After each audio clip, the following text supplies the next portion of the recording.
Hey folks, I'm going to run through some of the requests today from Twitter. On the format, I'm going to change it just a little bit to talk more about how I would trade the positions so that you can kind of get a sense of it, and then maybe you can look at implementing some of that into your own process. Um, I think that might be helpful.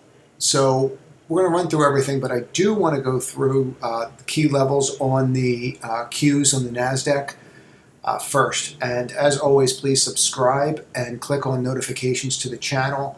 Someone mentioned they had issues earlier with the notifications because of one of the settings. I think I had one of the settings wrong. It should be fixed now. And you shouldn't have a problem subscribing or clicking notifications. If you do for any reason, please let me know. But I wanted to let's just start here real quick. And we're going to look at 3 different charts today in a row. But let's just go through what's really going on here. Let's drag this out. And let's get rid of these indicators for a minute. And let's just look at the price, okay? So this was a key level today, right? This was a breakout level, and we can see how support and resistance worked here.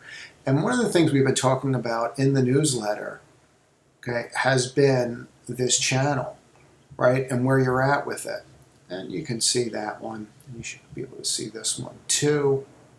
So you can kind of see how we're up in the upper end of it and the rejection. Now on a daily bar, yeah, this is nasty and we could backfill. We've been talking about this for, over a week now, that this could be coming. We had a really nice bounce off of this level where it looked like we were going to crack, and now we're up on the upper trend line. And this is where your positions are going to start getting harder and harder to put new positions on. And you get a little frothy like we did on Tilray. And we're going to talk about Tilray today as well. So, but what transpired so far today? Well, we held this level. So if you were looking to try to put new positions on, or how I would put new positions on and how I traded this market today so far, was I watched how we responded here. And we responded violently by trading up, right? Not a bullish engulfing bar, but look, and then we had follow through. Now you're backfilling a little bit on it. And as long as we hold above this level here on the Qs today, I really have zero concern. But, it's a nasty red bar for now, but, let's just see how it plays out. But right now we're holding this level and we bounced and we found buyers. Doesn't mean that we don't test it again, but just you keep this level, and then what it does is it allows you to go through your other positions and determine where you should be in them or be out of them, just based upon, what the index is doing. But if you were to look at this and not have these levels set, then you might consider that you have an issue here. But we were planned ahead, and we knew from the newsletter that, hey, this is going to be tough. And you saw it today. We had 3 new buys out today. I think that none of them really, worked out off the rip, but provided opportunities later in the day. Planter definitely provided an opportunity later in the day. PLTR. Open did as well. So it's having those key levels set and then going from there. And Tilray worked perfectly. But let's start running through some of the ideas out there, and then we'll go from there, and we'll drill down into them. And we're going to talk a little bit more about how-to today. So on some APHA is not something that I would buy, and I got rid of a lot of the indicators here. Let's just talk price. So APHA, see how we're rejecting here, and we can go back to this line, right? And you can see that level of rejection on the weekly. So here you are, and you went right to it on the weekly and you rejected. So this is a key level for us now, right? And that puts us where, roughly? 1980, 1975. And then you come here and you can see, and you can see that level. So this is not something that I would personally buy right now. If I was interested in this, I would drill down into it a little bit more and look at the 15-minute and see if we could find something. So if I was really that interested in this, I'd be looking for a break here for this to go higher, we could actually clone this line and throw it down here and watch how this just pops right in there, right? No, not really, but you kind of get the idea. Yeah, I mean, you get the idea. So, we broke that little channel, and what did we do? Rally back into it, and I guarantee just by looking at it, this lines up exactly what happened with the NASDAQ. So if you had these drawn, you could kind of figure in that 1650 wasn't a bad spot to buy. And on top of that, the more I look at it, look how we just filled that gap, right? All we did was fill the gap. So when I go look at the daily now on APH, right? Look, there's that gap. We filled it. That was it. So I would look to see how this closes, but this is something that I don't see the need that you have to rush into right now. That's a nasty red bar on this. This is BLDP. So how would I trade this? Right now, I would avoid this and look at how we have broken and now encapsulated all this, and we're running through it. And now I would drill down into it a little more and look at some more indicators. I've broken the 5-day, I've broken the 8-day, so I would be looking to trade this around this 21-day and see how we hold, right? Because there's a little support there. Maybe you can see this. So there's a support line here right on the 21-day. So I would see how this goes. But we ran right through this like it was butter. And you could drill down into it again, into a 15-minute, and just see, like, look at this, right? And you can see this by this. Here's your support line, and now it's resistance. And we can't even get through. And now I got this huge bear flag, and I'm forming an H. So I would avoid this. This is not something that I would buy right now. So Clove is something that we have been looking at, and we broke this level, and I stated, from when we were here a couple days ago, I wouldn't touch this until I cleared this target level. And let's get rid of these indicators for a moment. So I wouldn't touch it until we close above this level. Now, this 995 level, now this is where it gets somewhat interesting. If we can close above that level, this is really not the worst spot in the world to try to buy it, because you found a little bit of support here, didn't we? We found support right around that line. So to buy CLVS here is not the worst idea. And again, when you have volatility in markets like this, maybe you don't look at 1-minute or 5-minute charts, because now I would start looking at 15-minute charts so that they're not as manipulated. And you can kind of see that the algos and the big high frequency traders are just going to whip you around when you're at this spot in the indexes. So you just take a look at it, and right now I can't clear that level, can I? So this is not something I would get into until I close above that 995 level, and this is CLVS. So let's just keep rocking and rolling here. CRSR, let's see what's going on. I mean, you see this 44 level? I mean, it's like our nemesis, right? It's just such a heartbreaker every single time. This time it's for real, right? And here we go again, and we're right back down into it. The only thing that's really interesting, just really quickly about looking at this, is look at that, right?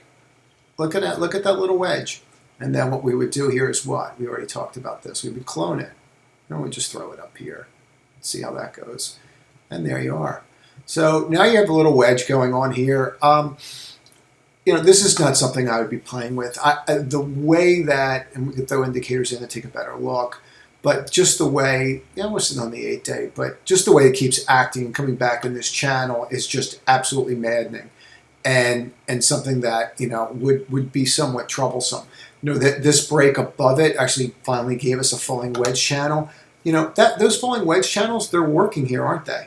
Right, here's another one, here's another one. So, maybe a break above that falling wedge might not be the worst idea if this was something I was, hell-bent on owning, but I don't see the reason to rush into this right now. There's much better ideas out there.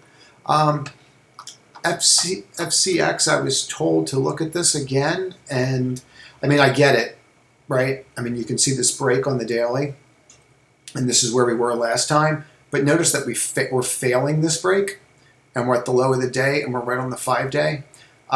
This is still pointing down, and I do like this, and I do think commodities, like these kinds of stocks, are going to work. But this is not a ringing endorsement on the weekly either, is it? Right? I mean, I've got an upside down, hammer, And the week's not over, and then this monthly, this would be at the highest monthly close if we close here, but we're early in the month. So I don't really know where we're going to close. So this is not something I would chase up here.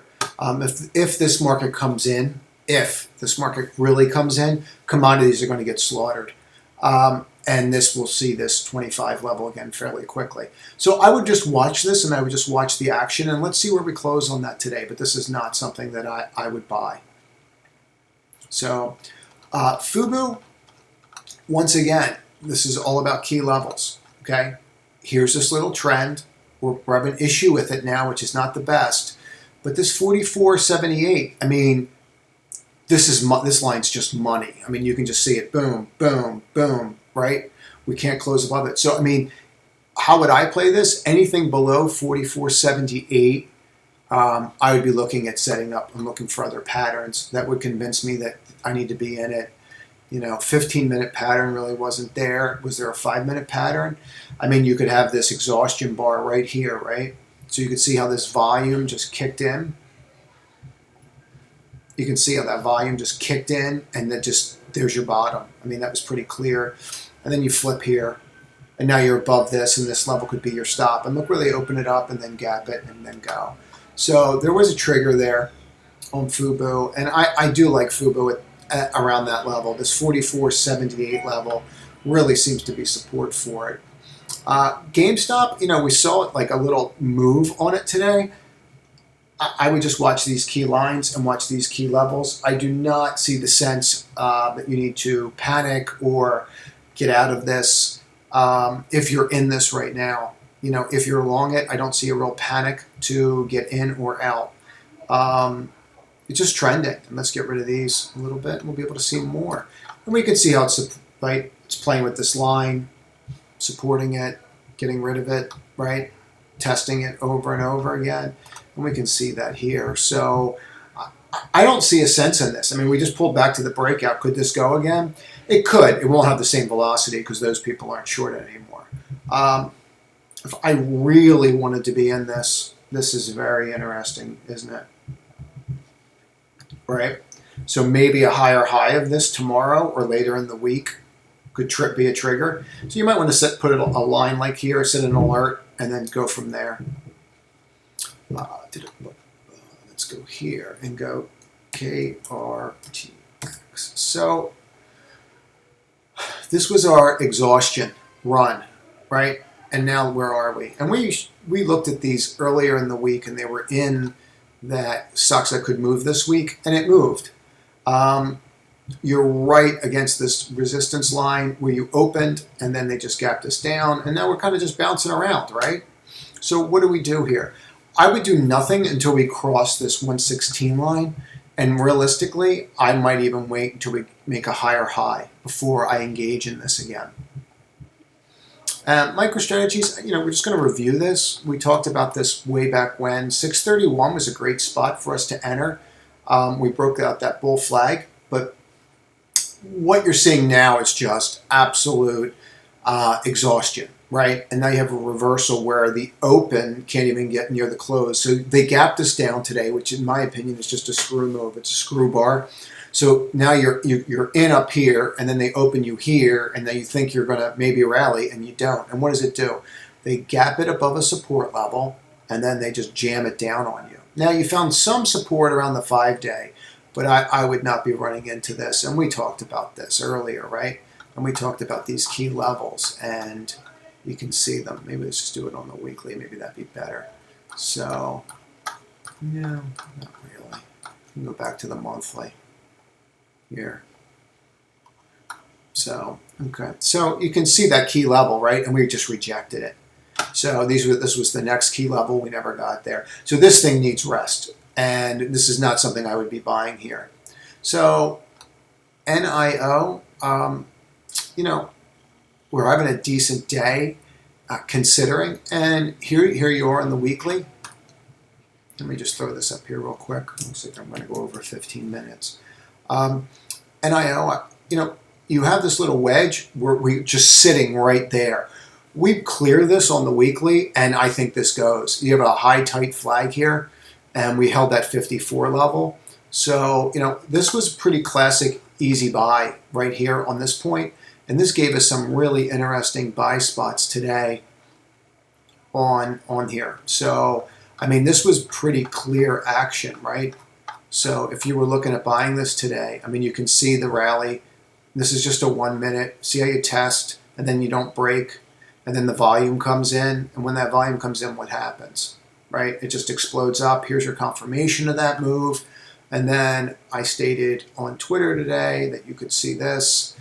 And what did we have? A bullish engulfing right here. Now I have a bullish engulfing, and now I have a wedge forming. So, and I'm right above that line. So I'm very comfortable being in my NIO position right now, and I did add to it. This is when I stated, you know, start thinking about where institutions are going to put money to work when the market pulls down, right? So this market is not trading like 99, 2000. This market's trading like 95 to 98. And that means that we're going to start seeing more volatility, and these pullbacks are going to be, they're going to be buying opportunities. So, you know, don't come in at 9:30 thinking that the market's going to crash or go on for a year, and then at 10:30 it pulls back 1 or 2%, and then you panic. They're buying opportunities. You know, we're in a secular bull market, so you have to think like that. But so today, this was simple. Where are institutions going to put money? Well, they're not going to buy, you know, a small company. They can't. They'll move it. So NIO maybe, but really, like the big guys is where the money is going to go, and the semis is a great spot. I mean, this stock's been basing for 6 months. The count to this is almost a double or a triple when this thing gets going.